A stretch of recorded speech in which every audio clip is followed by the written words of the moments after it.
Hey, everybody, it's Lynn Meyer, the HRT coach, which stands for Healing, Restoration, Transformation. And today is another segment of Men Cry in the Car, episode 6. Can y'all believe it? It's been 5 episodes. Today is the sixth one, and we are ready for the conversation. As you know, this is a safe space that I've created for men to be seen, heard, and supported.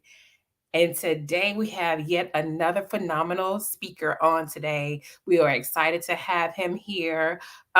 He's an author, he is a life coach, he's a photographer, like he's so many different things, but those are titles, and I want him to just really give us more about him. But as we know, titles are those things that other people see or we may put up on ourselves, but we're much more than that. And today we have Mr. Paul Posey himself.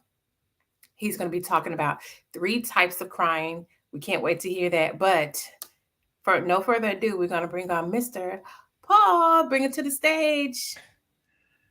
Good afternoon. Hi, how's it going? Oh, I'm excited. I'm powerful today. Thank Powerful. you. Thank you. And I love when you say I'm powerful because so many words speak. Hmm. They can heal, they can kill. But when you say words like I'm powerful, even if you don't mean it at the moment, you can become that. So thank you for just starting off with that because this conversation is going to be powerful. So Yes, I power. want to say thank you Hmm. so very much for having a conversation with me when I reached out to you about a month ago, or maybe a little bit longer than that. Thank you so much for understanding the importance of this podcast. As I stated to you before, I wanted to create a space for men, but pretty much you guys were going to turn it into what you needed to find your community, your tribe, your resources, things like that. Because as a therapist, I know a lot, but I also know men know what they need too. And just Hmm. having this space for you to be seen, heard, supported. Thank you so much for saying yes. Thank you for being here today because I do understand you have a life. I understand you have other things to do. So thank you for taking this time out with me today. This time out is my part, doing my part. Um, Yes. men's a safe space for men is something I'm doing on August 10th here in Decatur. I have a men's workshop. It's from 10 to 4. We still have some free seats, and I'll drop the information in the line so people can go to it and get the free seats. It's a very interactive workshop for men, safe place. I mean, I've been in a lot of places on a lot of podcasts and panels, and I felt that we were close, but we weren't right there yet. And I want to take us to the next level by having these conversations that Mhm. we don't get to have, or we get to have, we don't get solutions, or we get to have, we get solutions, but we don't get the glue to put it together with other men to make it happen. So I'm a part of that movement. It's a movement now. It It's a is. movement now. Now back to the word powerful. Powerful people should engorge their life into this idea is I no longer need negative things to make me a greater person. Mm-hmm. I do no longer. I mean, because that's what started my change in life. But I became powerful by I'm making changes where I see fit in conversations with other people. Maybe I need to work on that. Maybe I need to add that. I'm missing that. And so the powerful movement is I'll go get it without bad things happening to me first. Mm-hmm. That's what powerful is for. Mm-hmm. Thank you for that even further definition or explanation because I saw it differently, but I really am feeling what you're saying about that. Um, I want you to say or tell the people that are going to be watching live with us and then watching on the replay. Hmm. I know I gave those titles about you being an author, a life coach, those other things, but please let the people know who you are. I'm a veteran of 23 years, of dad of 7. I'm also a dad of a granddad of 7 grandsons. I'm also a anger management specialist. I am partnership with SDP3. It is a suicide prevention program. I'm also a mental health first aider. I help those to depict the difference between having a mental health challenge or a mental health illness, and then make sure they get to the right places. I'm also an advocate for veterans. I'm a veteran of 23 years, Marine Corps. I suffer from PTSD, anxiety, depression, and a couple other things. But those are the main things that keep us from growing. and those things I've been trying to overcome. You're not always in a position to be healed, but you're at a better level to function and to work with other people, and that's what Hmm. I do. Yeah, and I appreciate the transparency with the diagnosis that you were given. So many people don't even want to admit that, or don't even want to admit that those things are happening in their lives, and Hmm. that's part of that's, to me, that's part of the space that keeps us in um sickness, illness, being feeling like that we're alone, because we don't want to share, we don't want to identify or acknowledge what's happening to us. I think about, like, when I first started into counseling 23 years ago, how I was showing up for people but didn't show up for myself. Mm. I was keeping things like in the closet, the proverbial closet, or whatever, because I needed to be strong for those people, and but on the inside I was crumbling, like I was really hurting. And so, which makes me think about, like, the title of the podcast, "Men Cry in the Car," because at that time I didn't feel safe anywhere. So I knew I had to just show up, pretend, or be this person they needed me to be, because I was seen as the authority or the expert. Oh, I'm the counselor. So, and I couldn't say, but I'm hurting. Like, Hmm. this is really awful. And so, when going to the title of "Men Cry in the Car," I think I explained it to you. My husband saw me as a very safe space, still sees me as a very safe space, and he was talking about how men feel when they can't express themselves, or when they feel like they've only are supposed to be providers, or just take care of the family, but not being in a place where they can be emotional. When you hear of the title "Men Cry in the Car," what does that mean for you? Well, for me, it was kind of different because when I was married, um, I think I lost like 93 arguments with my ex-wife, and I just couldn't figure out what was how I was losing. So here's how I was losing. Whenever there's a problem, since I didn't understand conflict resolution, I would come in the house and start yelling at the top of my lungs. We got a problem. We need to fix it. Blah blah blah and blah blah blah. Mhm. And she would say to me, "Hey, hey, hey! We can stop right now. This is not a conversation we're going to have." And I couldn't figure out how to convey there's a problem without that emotional outburst. So what I did, I started screaming in the car. I Mhm. wasn't crying in the car. I was screaming in the car. All the Mhm. emotions of the problem and probably with work and the problem comes out in the Mhm. car. I'm the only one in the car. And I would just scream at the top of my lungs so I can actually go in and start having a conversation about the topic at hand, not my behavior and not my emotions at hand, which allowed was an exit ramp for getting clarity or whatever I wanted to talk about. So I Mhm. went through that for a while.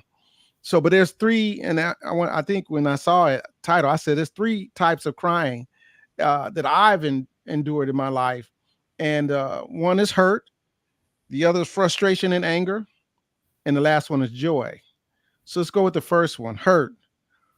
There's been some times in my life that, as a man, we are responsible and accountable for keeping the family moving forward. And when you're not on the list of things to be taken care of, you cry for the hurt. You cry when your parents tell you to your face they don't love you and they never loved you. You cry when your relationships are over. You cry when you don't see your kids. Those are things we cry about because it really hurts. And our conflict resolution as men is to tear everything up and tear it down. Well, we know we can't do that. So only thing left is this implosion of feelings, and we're hurt. We're actually hurt. And what we try not to do is be like hurt people, because we as the leader of families have to keep moving forward. So it's kind of like the crying is the best we can do. And that takes you to the next one, is the anger and the frustration. When you don't have the tools, you don't have the answers, you have frustration, and frustration turns to anger. That's Mhm. how it works. Because if you ever notice in your life, if you have the solution to the problem, then that's what we do. Oh, the car needs this, the car needs that. And you says, okay, here's what we're gonna do. I'm gonna Mhm. go get a tow truck, bring the car to the house. I'm gonna go on YouTube And I think I heard it the other day. And I also have a friend named Paul who works on cars. So me and Paul going to congregate over the car and we're going to solve the problem. If you don't have those skills and you don't have that circle, then when you're looked at to solve this problem, they look at you different, or you feel like they look at you different. You have been let down. So that cry and frustration and anger, like there's mano y mano when we're out amongst other men and we want to, clash, but we know better. That brings about the tears of anger. And I remember as a kid, I had a real bad temper. And I remember I would cry and my tongue would swell up in my mouth.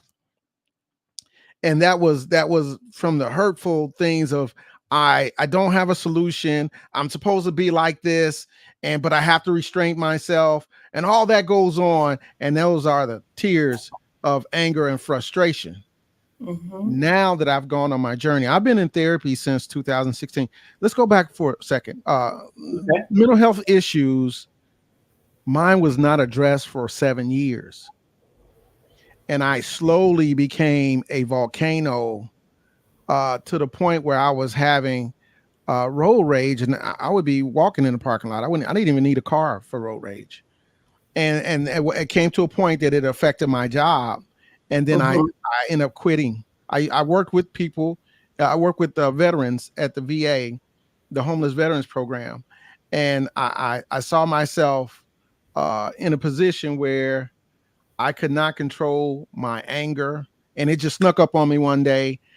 And here's the good thing about life. Sometimes people will say things to you that is not in a blitz of fighting and arguing. And this gentleman told me I needed some help. And within 7 days, I was in a therapist's office from that point on. And so my journey of evaluating and reevaluating the decisions I made, evaluate who was important to my life, who was not important to my life, who added to my life, who took away from my life. What am I to my kids? What do they think about me? What am I showing them? I'm embarrassed. I'm embarrassed in my decision-making factors. And all that from then until about now, till about January, I had worked on it and I worked on it and I worked on it and I felt better. I have better understanding. And you have to get to a point where it's tested. You can feel good all you want till you get to that point where that old trigger shows up and you test your growth. If you respond in a different way, if you use the tools that you gathered to make this easier or easier transition, or it's not so dangerous, emotionally dangerous, because those decisions you make when you're emotionally riled up aren't the same one as your logical decision to keep things moving forward. And I think when we start to get to the point where we can divide the two, because you cannot defy a feeling that you have. It's what you do about it. What you do about it. So I think sometimes we're telling people, just like telling men, move on beyond that, or you bigger than that, and all those things that you tell them. What you're telling them is not to experience the emotion, right? And then when you do that, it only gets worse. So you should be able to say what needs to be said and what needs to be done. Now I'm at the point where I have joy. That makes me cry too, because I never thought that I would be here to this level of my life of being happy and with joy and everything addressed. Your life is. Let me stop you just for a second, because the joy, I love all of that, but I do have a question before you really get into the joy. Yes. You had mentioned when you were in the car, when you were married, you would scream in the car because you wanted to like release the emotion, like all that, before you could like have the conflict resolution. Because again, you're absolutely correct. If there's a lot, like if the tone is your tone is part of your delivery for sure. And if you're screaming, or if you have these body movements and things like that, people are looking at that. We're looking at your body movements. We're hearing your tone. We're hearing you screaming. and we're missing what you're saying. So Yes. when you were able to scream and get all that out in the car, how was the conversation with your wife then after you were able to release or open or feel those emotions? Well, you can't duplicate that same energy. Mhm, Once you do it at the maximum level in the car, you won't replicate it when you get in the house. mhm, And so that changed how we did things, mhm, because now I can get to the point. One, two, three, four, and five things. Um, I mean, just the energy is gone, because majority of the time when you're exploding, it has nothing to do with the moment right there. mhm. So that Okay. energy, I would say I was raised with that energy, but I know that energy doesn't work when it comes to a relationship and it comes to a marriage. So you got to find another way. So I was able to articulate more. Then I saw her in a different light, because now we have to go through all those steps and there's no exit ramp for her, because I was she was able to hit the exit ramp and I wasn't able to get to the real problem. And sometimes the real problem is not, it's not the person who brings up the problem, it's the person who doesn't want to listen to the problem.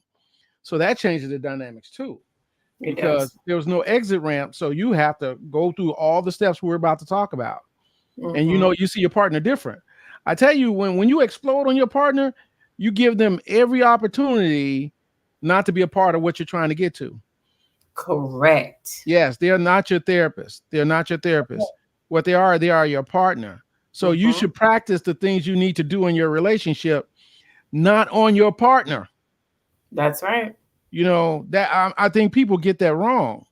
You Mhm. need to practice what you need to practice away Mhm. so you can actually do it. It's tough when you grow. Like my book, 75% Man. It's Mhm. tough when you start growing when you're married. Yeah. Your maximum growth and the maximum speed you can do it in is when you're single.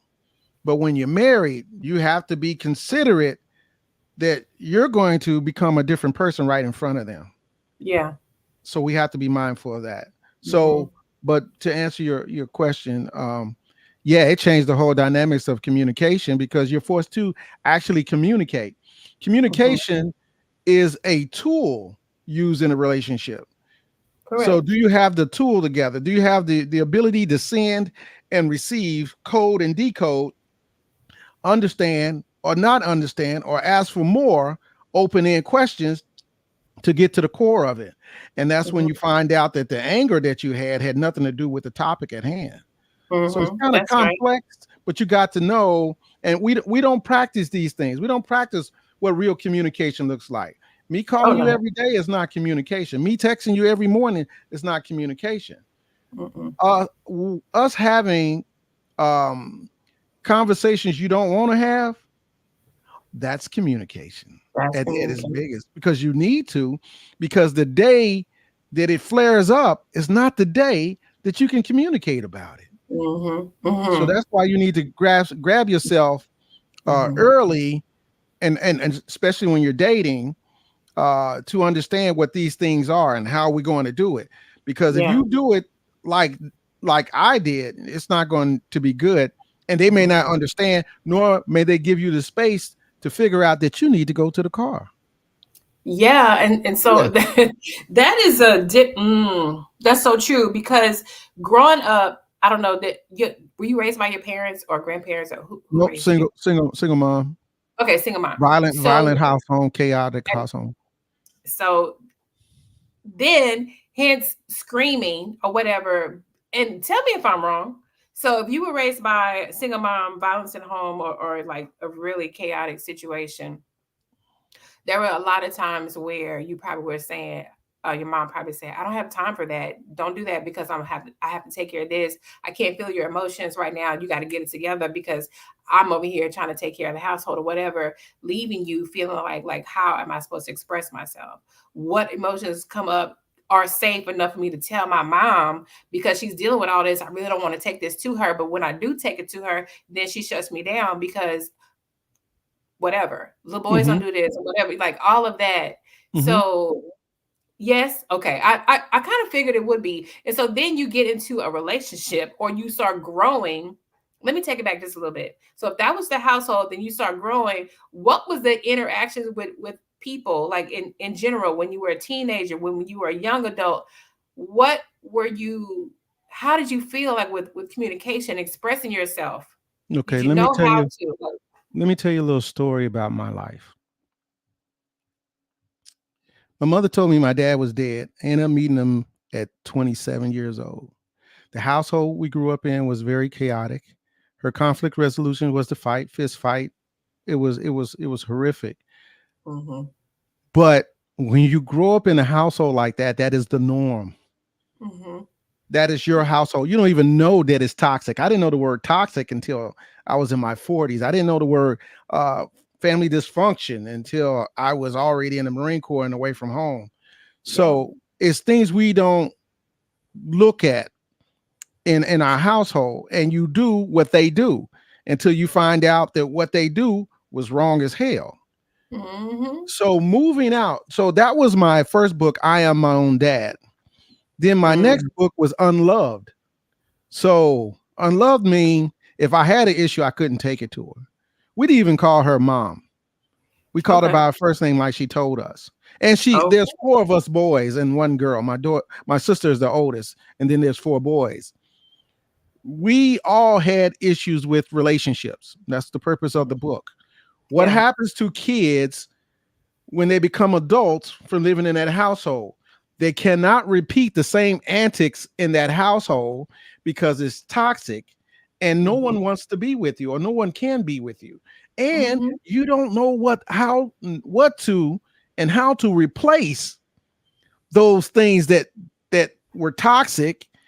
You know how your conflict resolution didn't. How do you, what is conflict resolution if I yes, can't punch somebody, if I can't yes, scream somebody and call them out their name? So if mm-hmm, you don't purposely turn to the right and says, well, I can't do A, B, C, D, and E, so what am I going to do? We're not equipping ourselves what mm-hmm, to do. We're not passing out a book of lessons of what well, it doesn't happen until you get in trouble. So the information they can give you about conflict resolution might come through anger management, or might yeah, come from your psychiatrist, or it might come from being incarcerated. Now you mm-hmm, know you can't put your hands on people and all these things here. See, the problem with us right now is we've been so shattered. We're got a lot of missing pieces, and now we're yeah, in charge of fixing ourselves. mm-hmm, So this is where we are. This is the movement you're seeing. We're beyond of who did what to who. We beyond the idea of what history taught us. mm-hmm, We're in the position right now, and this is why you have people like me on your show. We're mm-hmm, talking about tomorrow and the solution that we must create the new norm for when the grandkids grow older. They that's will right, have a different view. They will have conflict resolution. They will correct, have all the missing pieces because between me and my kids, because I'm 57, mm-hmm, me and my kids, as we look at our grandchildren, what are we going to do different? that's it, What did you think was missing? I was like, wow, that's not how I saw it. Now, these are conversations that are happening right now.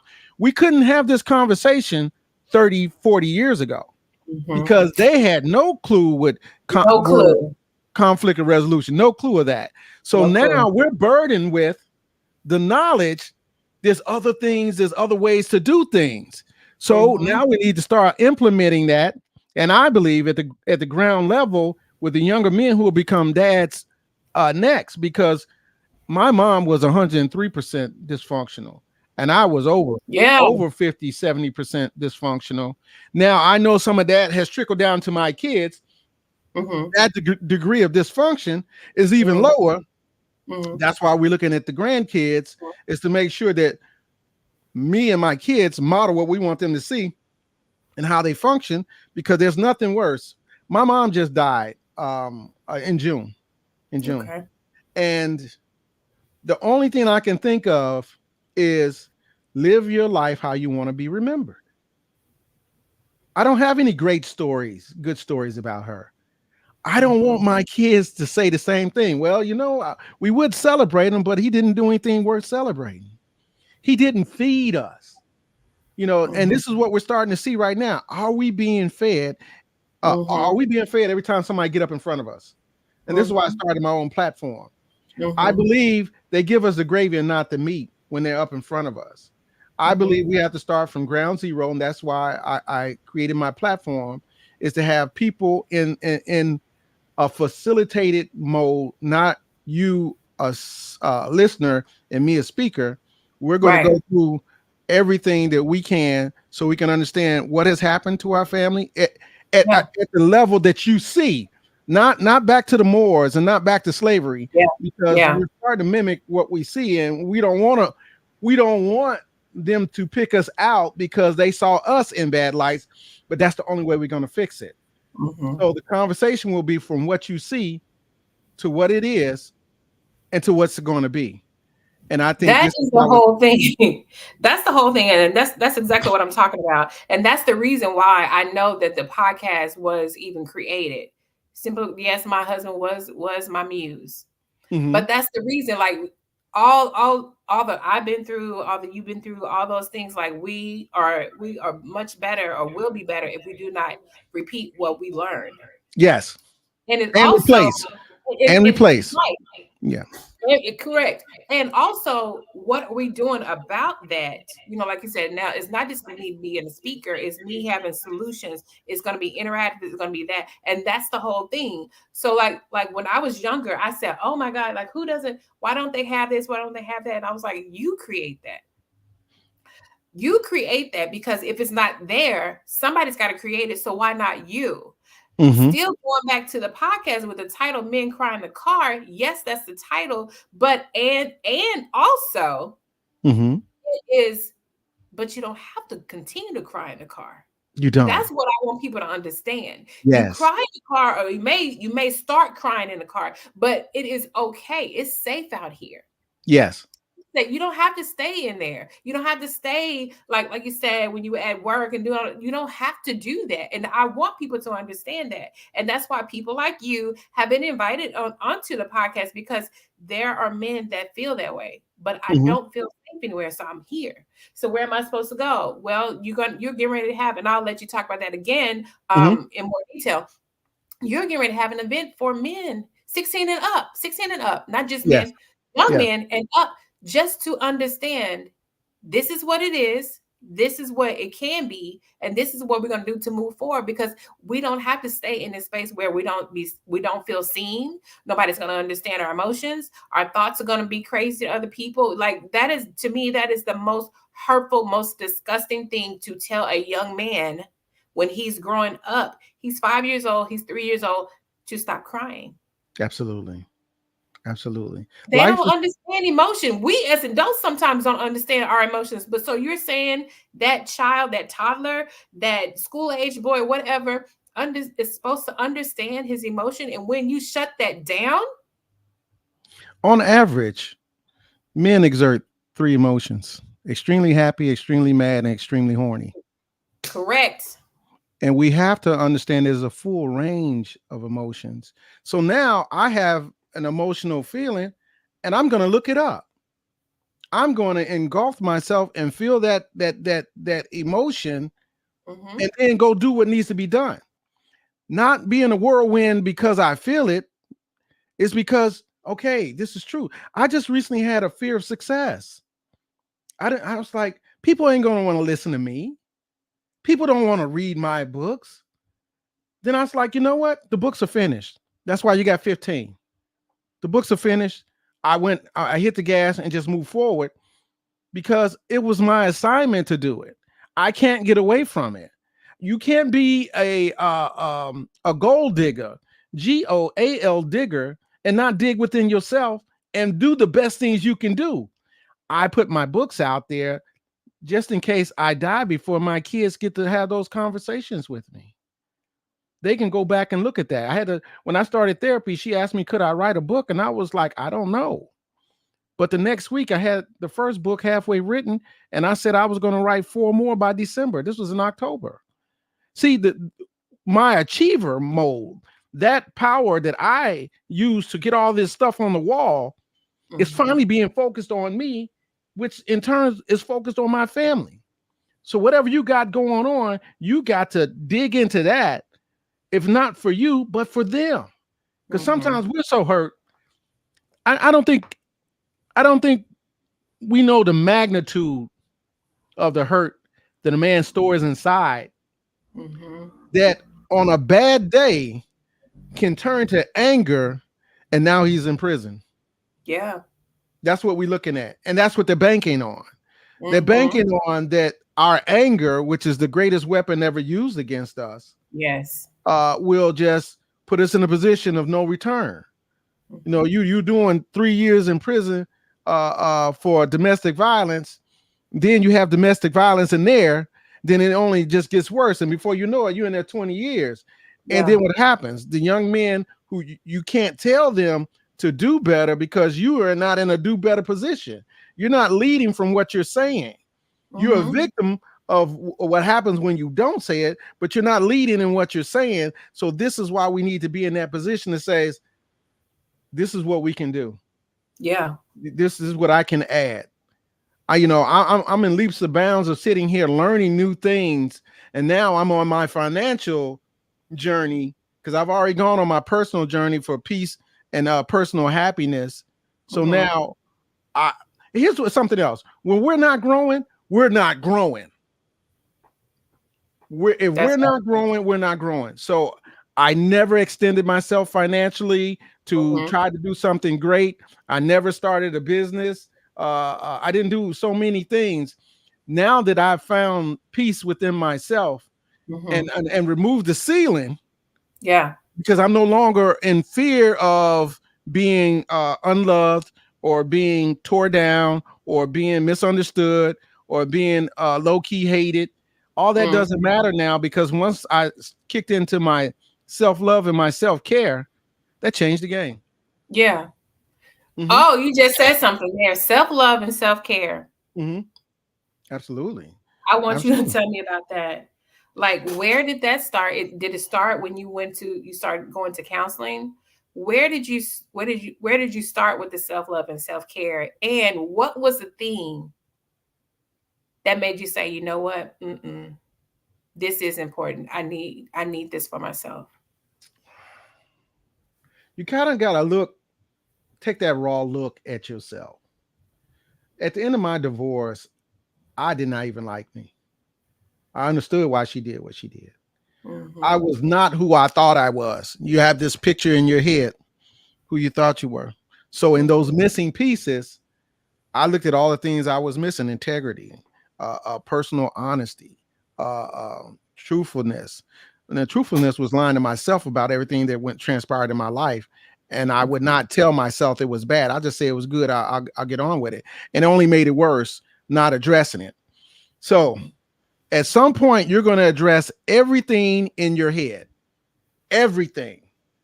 Everything. You're going to address it. And it needs to go where it's supposed to go. You can't give credit where credit's not due. You can't do that in life. Some things have to go. Some things have to be addressed. And the longer you kick it down the can, the longer it's going to take you to be happy. So what therapy does, it's no magic trick. Mm-hmm. It's actually slowing you down, getting the permission from a stranger to say what needs to be said and do what needs to be done. That's what it is. It's nothing magical. People are only afraid to go this route is because the people before them were afraid to go that route. Now, if I'm 75% dysfunctional and my mom's 103, I can't phantom the conversation about what's in her head. We only live through what's been, and we were affected by what was in her head and what was not in her head. So we have to understand that this is a process of really looking at your life. My book, 75% Man, is based on the idea that we as young men and boys who are traumatized, we go outside the house, we try to love people with that trauma, we have kids with that trauma, we try to be husbands with that trauma. So if I'm not allowed to express my emotions and my feelings about things, that's who you're marrying. And it's kind of like the YouTube moment, YouTube, um, The Me Too movement, when all those things start rushing to these ladies' heads and says, "This happened to me. This happened to me." I remember that. Oh my God, that's what's happening to men that you're marrying. Mm-hmm. They're having those moments unspoken. They're not going to share because some things are so far back in your past, you're almost embarrassed to bring it up. Mm-hmm. But it needs to come out. It needs to be spoken about. It needs to be addressed. And if we don't do it, Mm-hmm. we'll never get to our whole self. We'll never get to our whole self. I know people try to say ain't nobody perfect. Listen, ain't nobody talking about being perfect. We talking about being better. We talking Correct. about being greater than Yeah. I was 6 months ago, Yeah. greater than I was 7 years ago. Yeah. I can almost look at my life at this point. I'm monitoring my life like a bank account. I need to see what's going in and I need to see what's coming out. I need to Mm-hmm. see who's able to sign and who's not able to sign. Because at Yeah. the end of the day, if I don't have any money, then I can be homeless because I wasn't paying attention. That's So right. now I pay attention to everything, and I practice mindfulness also. Um, Anger management, becoming Yeah. an anger management specialist helped me Mm-hmm. also for the blind spots that I didn't see about myself.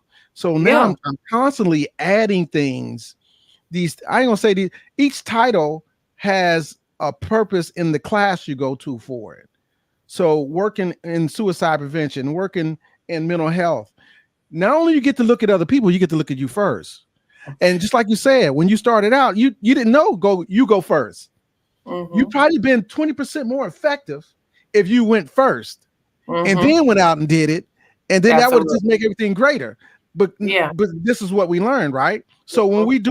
we do it first, I say that the deeper you go, the higher you can go. The Mhm. deeper you go in you, the higher you can go. And there is no limit. There is no There limit. is no limit. There is no limit. And so this is the thing. I just looked down and I saw that people were commenting. And so one comment was taken for granted and lack of respect in a relationship causes frustration. That was one person. Feeling safe to be vulnerable with someone is major in relationships. And then another person says, live your life how you want to be remembered. And so when you said that about your mom, and they said, yes, sir. So I just want you to know that people are really understanding Oh, and okay. feeling what you're saying because you are saying things that people need to hear or Yeah. afraid to say themselves or didn't know they needed to hear that thing because it's just like to me I can go on and on and on and someone can say something to me. I'm like, oh, okay, or whatever, but then someone can say it again. I'm like, oh, I didn't really not really need to hear that. Yeah. But I really need to pay attention to that. my mission is to be in the room so they can say it, say it along with me. Yeah. I'm on this workshop with them. Their Hmm. answers and my answers are going to be spoken to, and that's why it's 6 hours. It's six Yeah. hours so we can be not interrupted. Not say, Hmm. "Oh, we're out of time. Oh, we got 20 minutes left." No, no, no. I Hmm. purposely, I've been in so many rooms. I don't think we do enough when we have the opportunity to be in a room with each other, and Yeah. that's what we're going to do. There's a lot Yeah. of programs out there. I've been in a lot of programs. I see a lot of programs. Uh, I just think that my approach to Hmm. this from the inside. Hmm. I'm not a clinician. Hmm. I'm just a learner now. I keep adding these things that would help me to help men and help me Yeah. to help my family. Right. Yeah. That's So now I'm like, hey, let's have a real deal conversation. Well, that's what And I want we you to got tell tools. us. So I Mhm. want you to go back to step three, which was joy, the three types of Yes. crime. Go back to step three, tell us about joy, and then immediately after that, Mhm. let the people know again the time of your event, where it is, what you'll be talking about, because you never know who's there and you never know who would travel. Because when stuff is good, people will travel. I'm starting to So learn yes, that. tell us about the joy. Let's start there again because I'm excited to hear about that as well. Okay. You see the link? I put the Oh, link in the box. Can you drop that? Negative to positive event at uh oh, over here yeah. Yeah. on Facebook or Okay. YouTube. Event. No, I did it in here in Okay. our comment box. Okay, go Um, ahead. I'll find it. there's a level of digging out that hole. Wow, you should I should have told you about my shirt. My shirt is the name of my company, is Negative to Positive. That negative space that you're in is deep. It's probably as deep as you can start remembering the difference between good people and bad people. That whether people are showing you love or dismissing your feelings. That's how far back it goes. And as you dig out that hole, you'll find yourself feeling better, loving yourself a little bit more, enjoying some things in life that when you see where you come, you'll cry. You'll cry for joy. You'll cry for your grandkids. You'll cry for things you never thought you would ever cry for, but in a good way, not in a release way. There's a release way, but no, the tears of joy to see my grandson when we're sitting around, we're laughing with each other, when we're putting the brakes on the car with each other. Because my grandfather never hugged me. He never told me he loved me, but I knew it in his simple actions. But imagine being able to go beyond my grandfather, and now I'm grandfather. I'm Papa, and Papa's telling us stories, and Papa's helping us with this, and Papa never let us down. That's that's the joy part. See, they don't get to cry about that. I get to cry about that. I get to feel the joy that I've changed their lives. I've changed the trajectory of my family despite of what my mom and my dad did. That's the joy. We Mhm. have never been in this place before, in this space before, where we can actually turn the direction of our families, regardless of the politics, regardless of the religion. These things must take place, and the simplicity of it Mhm. coming together. And I was talking to a friend today. She says, I'm gonna start having Zoom calls with my kids too. And we're going to talk about topics. You see what I'm saying? We have never formally attempted to be families. Mhm.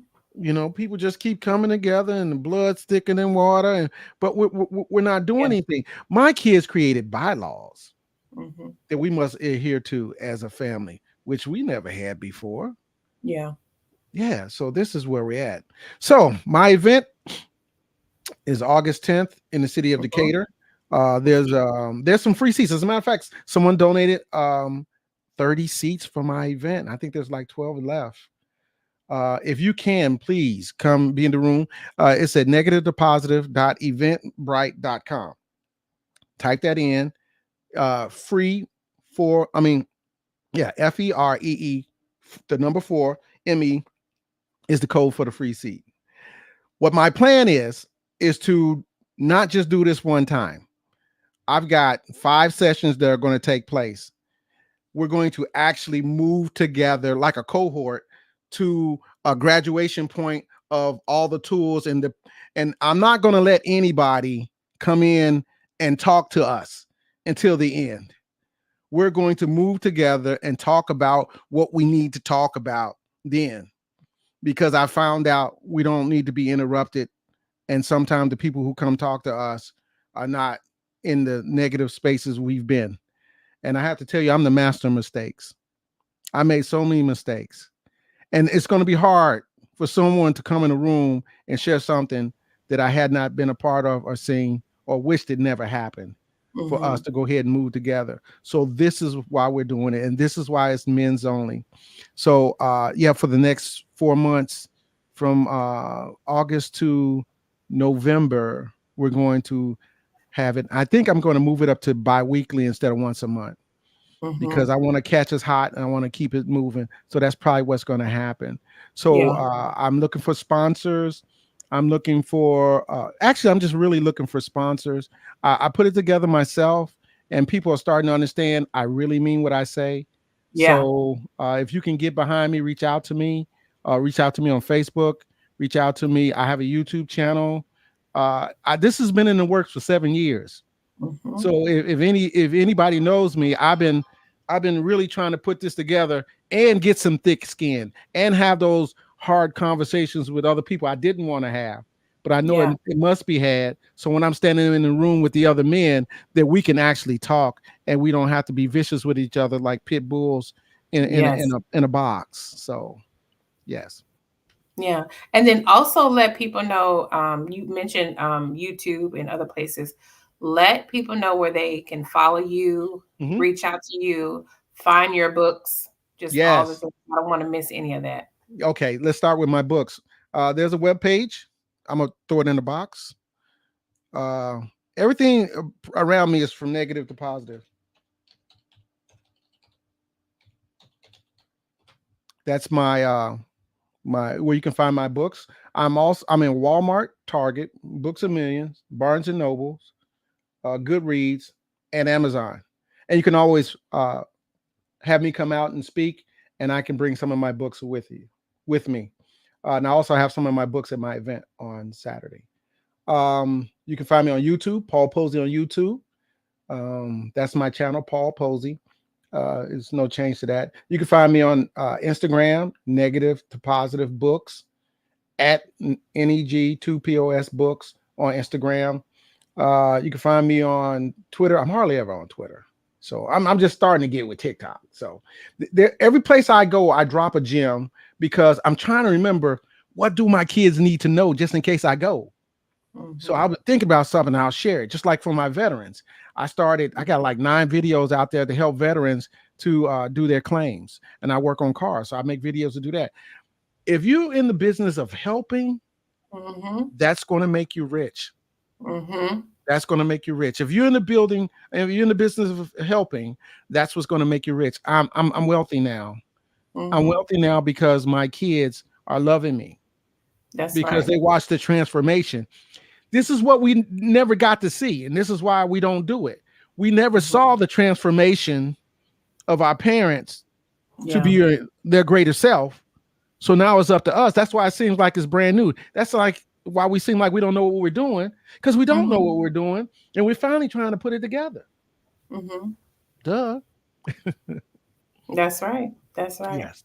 Did I hit And so, everything? yeah, so this is the last thing. I do ask this of mostly everybody that comes on the show. So I will ask you this. Hmm. What is it that you feel like is in your spirit that you need to see to that man, to that woman that may share this with her loved ones?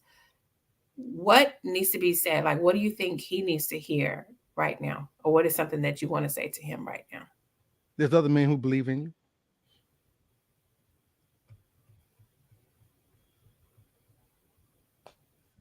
That's There's other men who believe in you. Get outside yourself. Find a new circle. We're out here. Anything I more than love that, I'll be wasting my breath. no, but when you said that, like, I really hope they caught that I was up too. because there are yes, there's We have to other be men tired. that believe in you. Hmm. We have to be tired of being the butt end of the joke. Where your daddy at?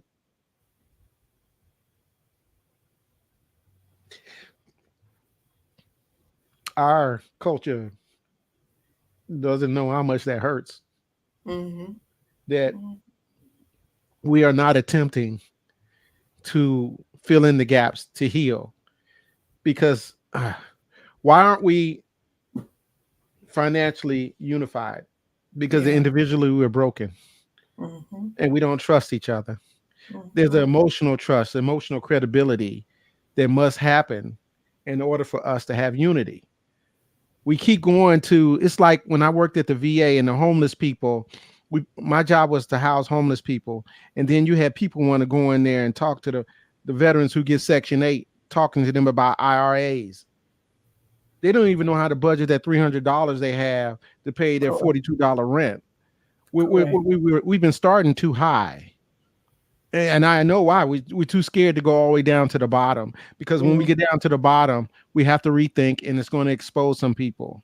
And we're Yeah. scared to do that as a culture. It Hmm. is what it is. Hmm. If you don't want to be called out, don't do call me out kind of stuff. And you had years to fix it. You know, my mother's final words were, I hate you guys. I wish you were never born. Mm, I'll be damned if anyone else in my legacy would hurt so bad that their last words are that, and we get to change it. And if we thank don't you. do it, we're done. We Yeah. got maybe a good 15 years to get this together. Then we might as Hmm. well move out of the United States. That's the truth. If you do the numbers, you do the math, and you see what's going on, That's we've got right. about 15 years for the next group of dads to come up and start creating this family thing, this unity, this organic unity from the Yeah. inside unity, not the forced unity. See, when you don't address everything, you're forcing it. But when you're Yeah. doing it from the inside, it is organic. So you can tell, you said something earlier, you can tell how it is when you try to love other people. What happens when you get out the house, when you try to love other people? Then you see your home. Mm-hmm. Mm-hmm. Then you see where you Right. come from. You see what I'm saying? So Yeah, I do. we have to be mindful. This is our time. Yeah, This is our time. it truly is. I It said I wasn't truly gonna is. cry. Yeah, and you know what? And somebody usually cries. It's usually me, but sometimes sometimes other people cry too. I love this interview. Thank you so much for your time. Thank you for being here, sharing of yourself, the accomplishments of through mental health, the emotional, the books you've written, the people you're helping. You truly are a blessing. And I want you to know that. And I don't know how many people tell you that, but I'm telling you, I see you Mhm. and I thank you for what you do and what you're going to continue to do because it Yeah. is so necessary and it's so important. So thank you so much. Any last words on anything? Were there any Y'all make questions? sure y'all go Were- follow I was gonna say, Paul. Look, Lynn, were there any questions? Did so you have there a weren't. question? I was Oh, looking. I was looking. I think people were just responding, but there were okay, no questions. I went back. I okay, refreshed it and everything, so there weren't okay. any questions. I did put in your links for the event and also your books. I put it over on Facebook so they could see that. The they'll be able to see it on YouTube as well. I'll go back and I'll do that as well. But yeah. Anything else? No, no, no. Hey, if you love somebody, send them out on August 10th. If you love them, send them. I love that. I tell you, by the time we're done, they have an opportunity to be a brand new them. Hmm. They have an opportunity. That's what I want them to see some things so they can do it. Because we all move at different speeds, but I think ground zero, which is so important, that we all on the same understanding of where we at. Hmm. So what we're doing right now is going to affect us tomorrow. I definitely agree with that. I definitely agree. And I'm gonna just put you behind the scenes for a second. Don't go anywhere. I want Okay. to talk to you before we end. But thank you so much again for being here with us. Make sure you share it out with your people as well because they need to Yes. see what a wonderful job that you did.